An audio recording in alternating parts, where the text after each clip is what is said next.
Bien, chers amis, bonjour.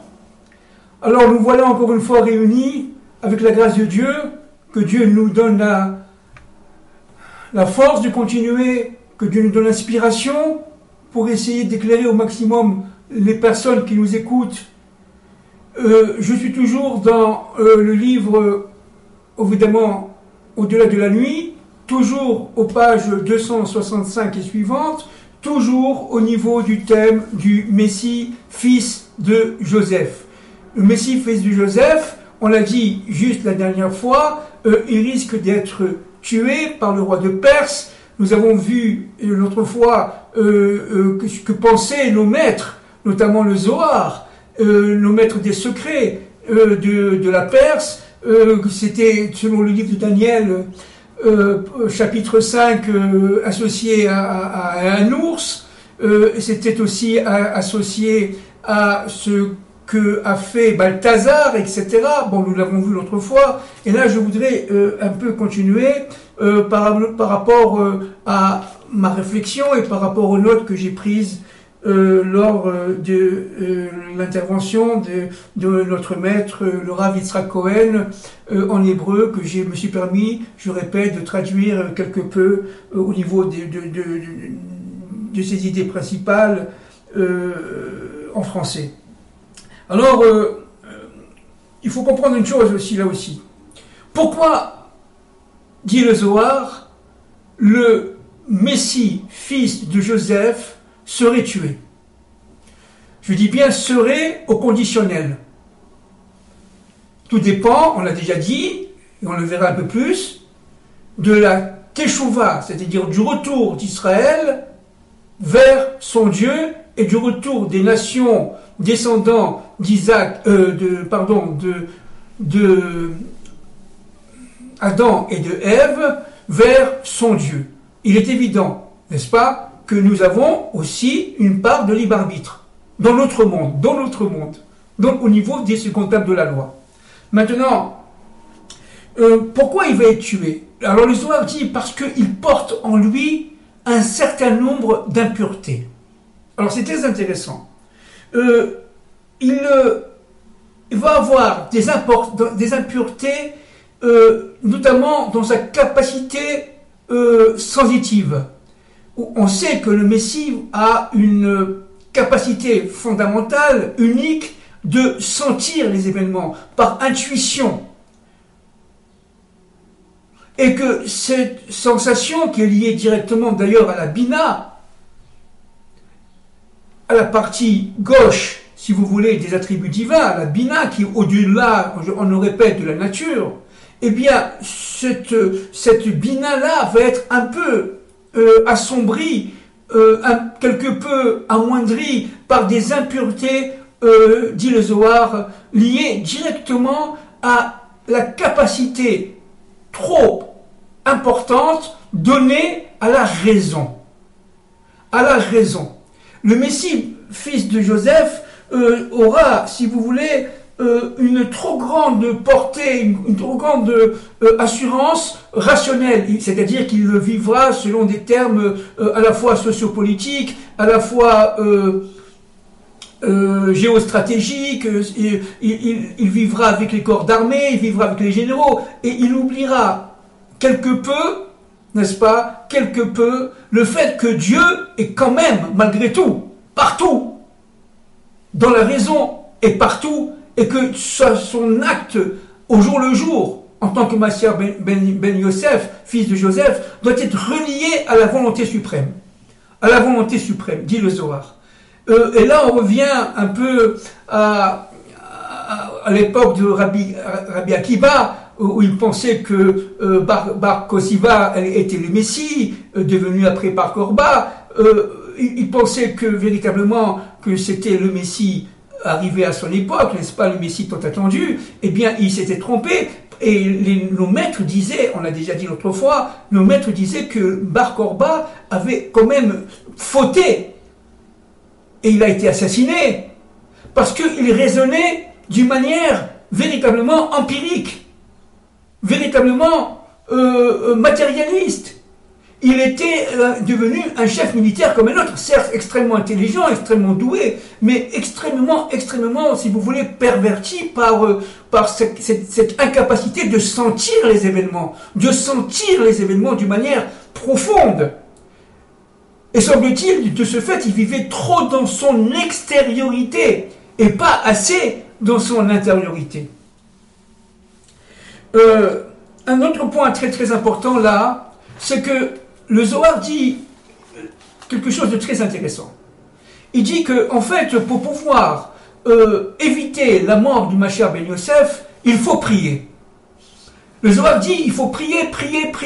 Alors il est évident que il y a la prière telle qu'on la connaît, qui est une prière juste, qui est une prière que Dieu entend sous certaines conditions de pureté, des conditions de cœur, des conditions de fidélité. Mais il y a aussi une prière qui sera dévoilée à la fin des temps de l'histoire. C'est-à-dire au temps de l'arrivée du Mashiach ben David. Et je pense, d'après moi, encore une fois, c'est mon interprétation, n'est-ce pas? C'est ce que je pense intimement. Il s'agit tout simplement d'une prière qui est tout autre. Certes, la prière de nos aïeux, de nos ancêtres, de nos maîtres est juste et absolument profonde, mais il y a une prière qui est reliée aux premières tables de la loi. Et cette prière, qui est elle-même reliée aux premières tables de la loi, est une prière que Moshe avait reçue pendant sa présence, pendant les 40 jours et 40 nuits au mont Sinaï, mais qu'il n'avait pas dévoilée à cette époque-là à son peuple, hébreu sorti d'Égypte. Elle était réservée, cette prière, à la fin des temps de l'histoire. De quoi s'agit-il? Alors, j'en ai déjà un tout petit peu parlé. Évidemment, on n'en est pas là encore à notre époque, mais d'après ce que je ressens, évidemment, je ne suis pas prophète, évidemment, je peux me tromper, bien entendu, mais d'après ce que je ressens humblement, c'est que, en fait, Dieu attend de nous qu'on décode chacun notre propre vie. Et que, en fin de compte, tous nos actes, toutes nos réflexions, à partir du moment où on fait cela avec la présence divine, avec le lien entre le ciel et la terre, avec une spiritualité qui est dans notre monde, complètement cachée, certes, mais complètement investie, alors à partir de ce moment-là, on se met automatiquement en prière. Alors qu'est-ce que c'est que la prière pour les premières tables de la loi, d'après ce que je comprends? C'est tout simplement le décodage. C'est tout simplement le fait de se connecter grâce à notre niveau de Neshama, à notre niveau d'âme, parce que nous descendons d'Abraham, d'Isaac et de Jacob, mais aussi les nations descendent évidemment d'Adam et de Ève, tous ensemble, chacun, certes, dans son autonomie, dans sa vie personnelle, individuelle, comme collective, comme environnementale, chacun doit apprendre à prier. C'est-à-dire à se connecter à son Dieu qui est intérieur à lui-même, dans son intériorité. Où se trouve Hachem? Dans chacun d'entre nous, dans notre cœur. Évidemment, la prière va au même Dieu. Il s'agit tous ensemble de former une sorte d'unité, vous voyez, une sorte, entre guillemets, d'unité des prières, de manière à ce que chaque prière individuelle ou collective, qu'elle soit hébraïque ou non, eh bien, se conforme à la volonté divine. Et que cette résultante va vers une direction commune, unique, celle de Dieu. C'est ça qui est très important. Et donc, le Zohar cite Noé, notre Noé, dans la paracha Noah, évidemment, cet homme qui a reçu, qui était prophète, bien entendu, le prophète des nations, prophète de l'universel, qui a reçu énormément de paroles divines, mais tout le problème, dit le Zohar, c'est qu'il n'a pas prié pour les autres, comme a fait Abraham Avinu, à Sodome et Gomorrhe, ou comme a fait Moïse. Il a prié pour lui et ses siens. Il a prié pour sa propre famille. Donc il a quelque part fauté. C'était pas suffisant. La prière que Dieu nous demande, ce n'est pas seulement de décoder selon notre propre environnement, selon notre propre vécu, mais c'est aussi de mettre ce vécu dans un plan d'ensemble qui est le plan de l'autre. Parce que l'autre prie aussi pour compléter notre propre prière. Et cela indéfiniment. C'est-à-dire qu'en fin de compte, la vraie prière, c'est une prière qui est donnée collectivement, selon le respect de la prière de chacun, et dans ce respect de la prière de chacun, cela va nous permettre incontestablement de nous rapprocher du divin. À condition, 1, d'être fidèle à son Dieu, 2, de prier ensemble, c'est-à-dire véritablement, certes chacun dans son autonomie, mais une autonomie fédérative, dans laquelle il y a, si vous voulez, un ensemble d'autonomies qui vont dans le même sens, dans la même direction, qui est la glorification du nom de Dieu dans notre monde, et troisièmement, et je vais dire même surtout, en toute moralité. En toute moralité. C'est-à-dire qu'on doit être complètement relié à la spiritualité, c'est-à-dire en fait aux 10 commandements, aux 10 paroles que Dieu a données à son peuple et qu'avait donné auparavant à Adam. Le Zohar dit une chose aussi très importante, c'est que le Mashiach ben Yosef, le Mashiach fils de Yosef, qui vivra donc dans cette impureté, dans le fait qu'il soit trop rationnel, trop empirique, n'est-ce pas, va le faire tomber. Et c'est pareil aussi pour le Mashiach, pour le Messie fils de David. Le Messie fils de David et le Messie fils de Joseph vont tous les deux, dit le Zohar, tomber dans les impuretés du monde. Ils vont y vivre, mais ils ne seront jamais, si vous voulez, atteints dans leur intériorité. Ils seront tous les deux protégés. Ils seront tous les deux protégés. Ils seront eux aussi en galoute, en exil. Le Messie, fils de David, on parle d'ailleurs à Sukkot, c'est Soukat David Anophélet. On le dit, n'est-ce pas, à Sukkot, à la fête de Sukkot. C'est-à-dire, la Souka de David est tombée. Nophel, ça veut dire tomber. C'est-à-dire qu'en fin de compte, il faut savoir que le Mashiach ben Yosef et le Mashiach ben David risquent quelque part leur vie. Et cela à chaque instant. Parce que, tout simplement, Dieu les a mis dans les pénombres de l'obscurité. Eux, qui portent en eux la lumière, une lumière infinie, ils doivent tout simplement être testés au jour le jour.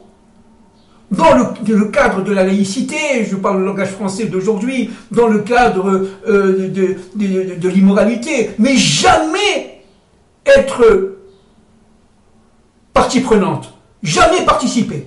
Chas v'shalom. S'il y a le moindre écart, eh bien, le Mashiach ben Yosef et le Mashiach ben David ne rempliront pas leur fonction et seront tout simplement tués dans notre monde. C'est tout le problème. Alors évidemment qu'il y a le plan secret, qu'il y a le plan d'ensemble. Évidemment, Dieu est caché, Dieu est protecteur. Évidemment, Dieu est là. N'est-ce pas? Mais il faut comprendre que le roi David, dit le Zohar,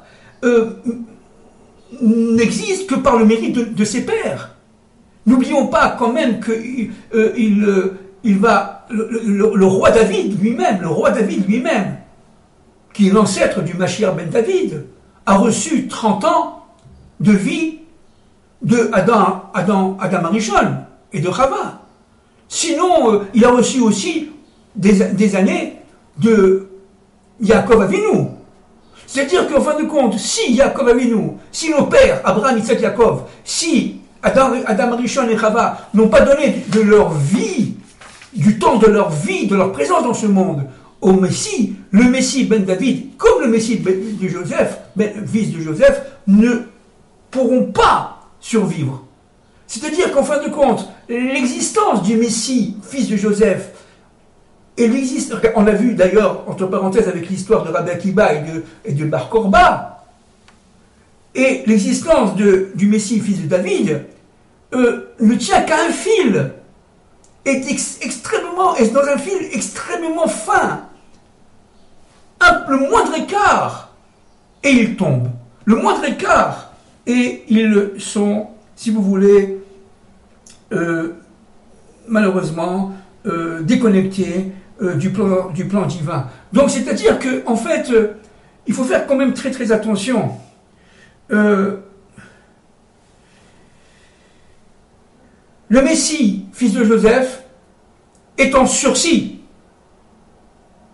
La prière, dit le Zohar, est l'élément central pour qu'il survive. Le Messie, fils de Joseph, précède, on l'a dit de nombreuses fois, le Messie, fils de David. Mais les deux ne seront réunis, Messie, fils de Joseph et Messie, fils de David, qu'à la fin des temps de l'histoire.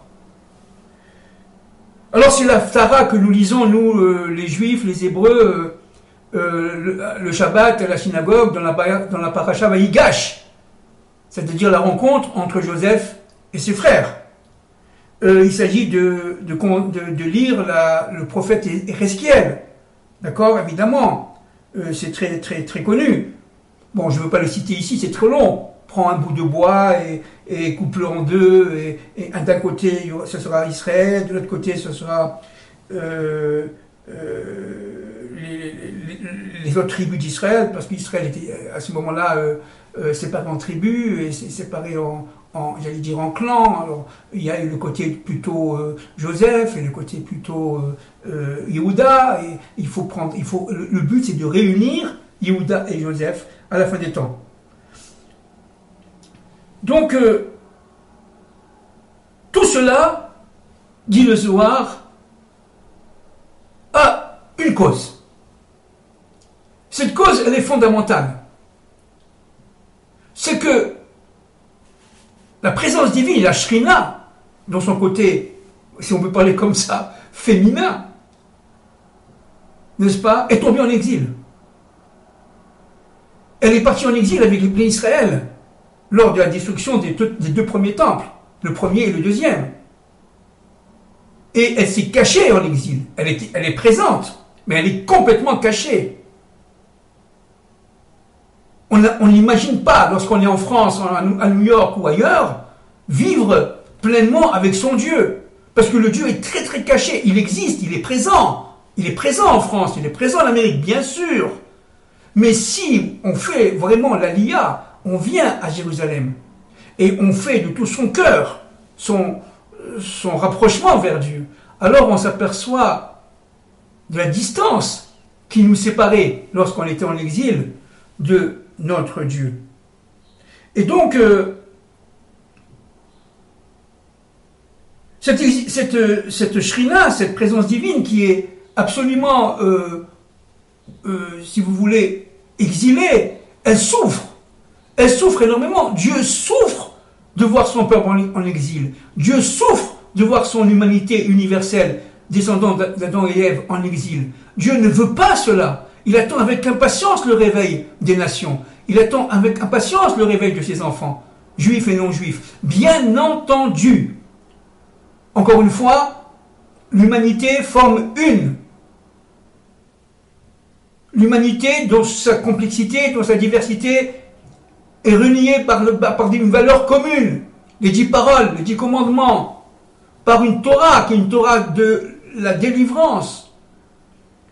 Et il est évident qu'il faut se relier à la Torah d'Israël, qu'on le veuille ou qu'on ne le veuille pas, parce qu'il s'agit tout simplement de la racine de nos religions, puisque je parle le langage des nations. Une religion chrétienne qui est juste pour elle, pour les nations, on ne critique pas. Mais si elle ne se relie pas à ses origines, eh bien, elle n'a, si vous voulez, elle tombe dans le non-sens. Parce que tout simplement, elle n'a pas de rapport avec ses propres racines. C'est comme un arbre avec ses branches qui sont coupées avec ses racines, il n'y a plus de fruits. Alors que le christianisme, c'est une branche, certes réelle, qu'on ne critique pas, même si elle est pénétrée évidemment par de forces sataniques, ça c'est certain. C'est pareil pour l'islam, c'est pareil pour le judaïsme d'ailleurs. Nous sommes tous pénétrés par des forces du serpent originel.